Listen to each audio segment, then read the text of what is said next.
Hi, this is week 11, first language acquisition or L1 acquisition. And for some of you who are studying early childhood development, some of this may be a review for you, but the language focus probably isn't necessarily. So this is in our CSLOs, analyze first and second language acquisition, kind of learn about it more formally, and look at it everything from you know the kind of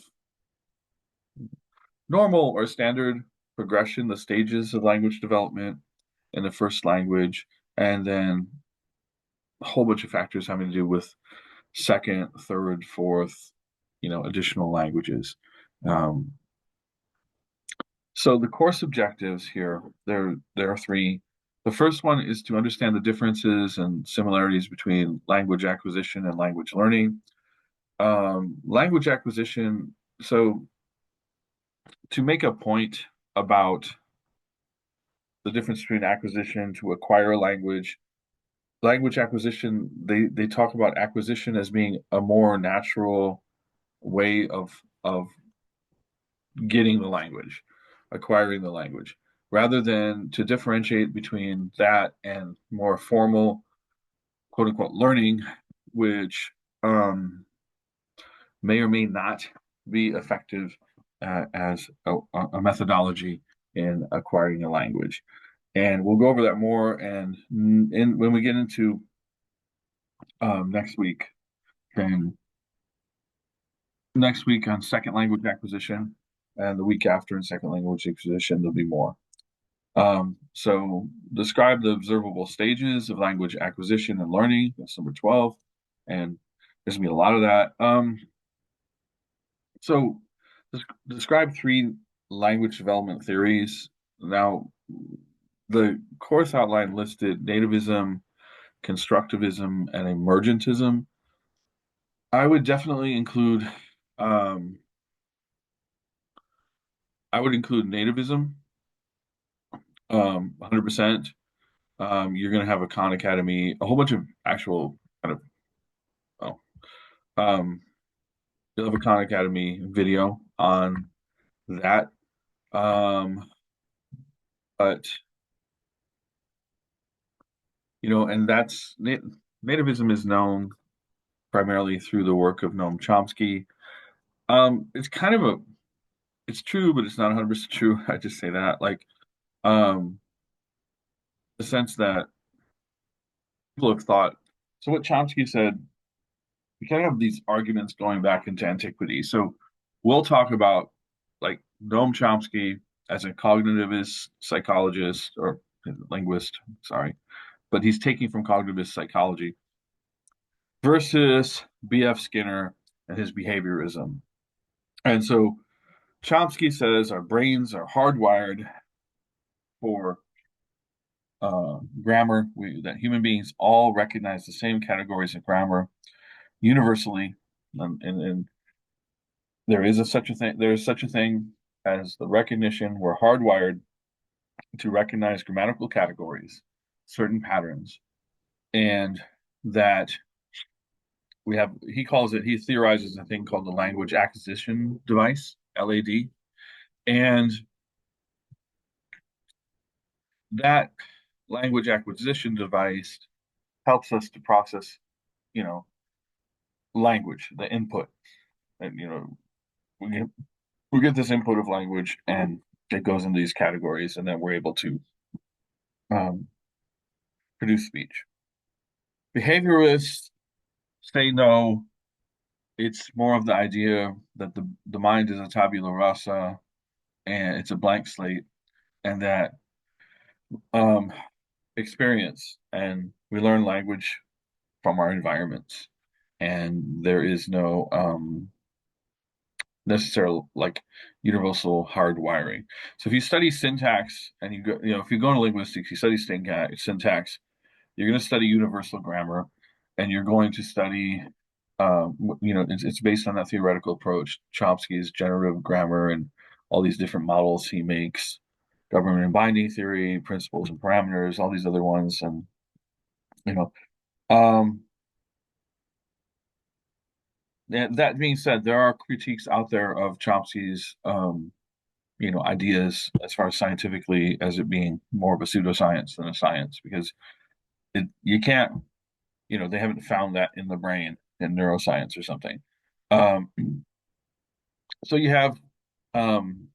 basically, if you understand it, so there's Chomsky, there's Skinner. Sorry, that was my cat. Uh, he's crazy. Um, and then there's Piaget, and there's Vygotsky, and there's a whole bunch of other theorists who you may have heard of, you know, before. And they want us to, into nativism, constructivism, emergentism. I don't necessarily like those two terms as much. So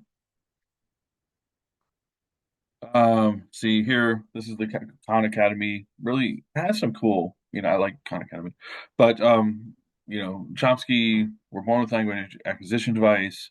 So learning theorists propose language is acquired through reinforcement. That's like Skinner. Lastly, interactionist theorists like Vygotsky believe in a blend. Well, it's partially we're hardwired, and partially we construct meaning from our environment and the input from our environment. But it's not just those thinkers. It's not just Vygotsky, who you probably know from the ZPD when you're teaching, like building scaffolding and working on the zone of proximal development, like to push the students up to the next level. I mean, a lot of these ed psych kind of people, they are, what do you call it? Let's see them again. Vygotsky is known for the social interactionist theory, right? That's what they usually call it. So you have nativist, Chomsky, constructivist, usually I would say Skinner, and social interactionist, Vygotsky. They just sit in the Khan Academy one, they say constructivist. Now, emergentism, like, it'll come up more later, and it is kind of okay. It's you have Chomsky, hardwired, uh, Skinner, your environment, right? Operant conditioning, all that kind of stuff, behaviorists are into. And then you have the Vygotsky, which is kind of the same thing. Emergentism is emergent theory is a theory of language development that suggests that language is a result of interaction between the child's learning abilities and their language environment. And there's a whole bunch of kind of terms that we'll be using here. So emergent is a cognitive approach that challenges the idea that language is innate and rule driven. Um,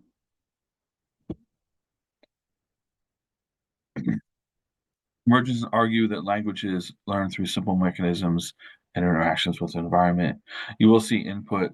They'll talk about this in language acquisition a lot. Comprehensible input. We'll look at the natural approach to language acquisition, and um, so it's different than the universal grammar theory.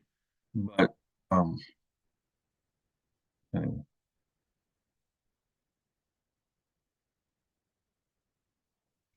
um,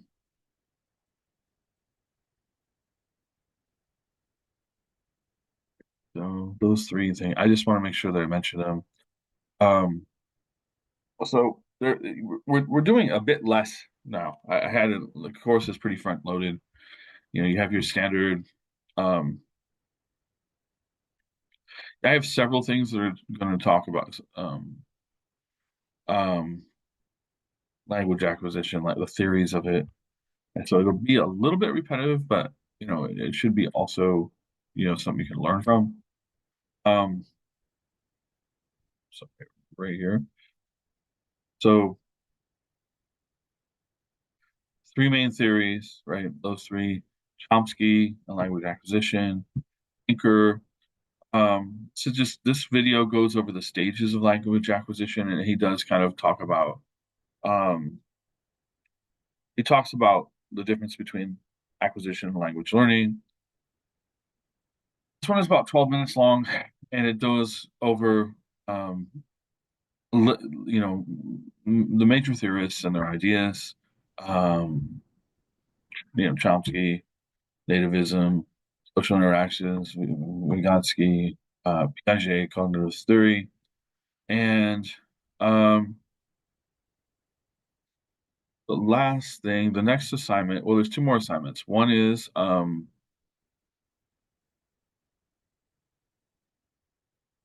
has several videos again. Sorry, I mean I'm not really sorry. It's actually good. Open stacked. And then you're going to write down the stages for language acquisition. You know, now it may be different.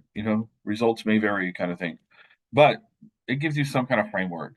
Um, the reading's worth 10 points. The TED Talk, Linguistic Genius of Babies. It's a beautiful little TED Talk. Um, it's. I think we all need this. Sometimes just watch stuff about babies and wonderful things. Um, so that should be enjoyable as well as informative. Um, and after that, take thorough notes. And then you have from Virtual Linguistics Campus, you have two videos, really thorough videos, as is the German type. Um,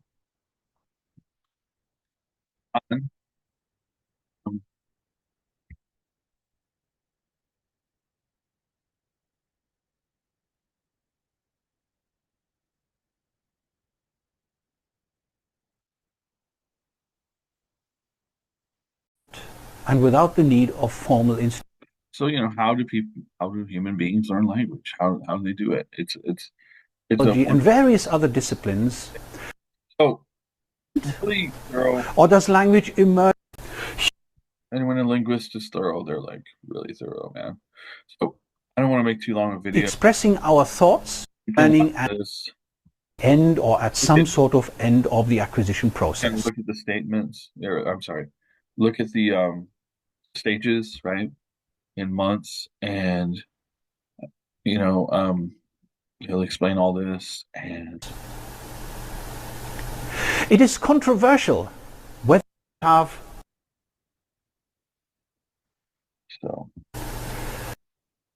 the duplication. Some of the stuff it will be repeated, but that's not how they do manage and how they get you to think about all this. Central stages, yeah, that doesn't really help. Sorry, a little bit babbling. All right, and then here. Language acquisition begins very early in the human lifespan. The ascent to adult level competence is a complex process that involves several more or less distinct stages leading from pre-speech sounds to full sentences. These stages have already been discussed.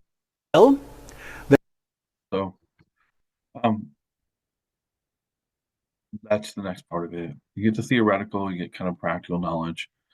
And then the last thing will be extra credit assignment.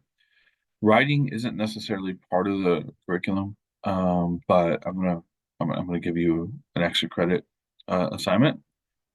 How do we learn to write? Stages for the acquisition of language. Hello, my name's Eleanor, and today we're going to be revising the written acquisition of children from the Child Language Acquisition section of the A-Level English Language course. First, let's have a look at some key terms. We're going to be using these a lot to describe.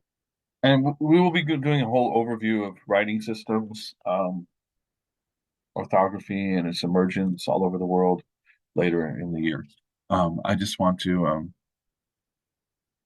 introduce the assignments for this week, and you can always do more study, but I want to at least give you some basic kind of starting points through this, and you'll be tested on some of these, and I will see you next week. Thank you.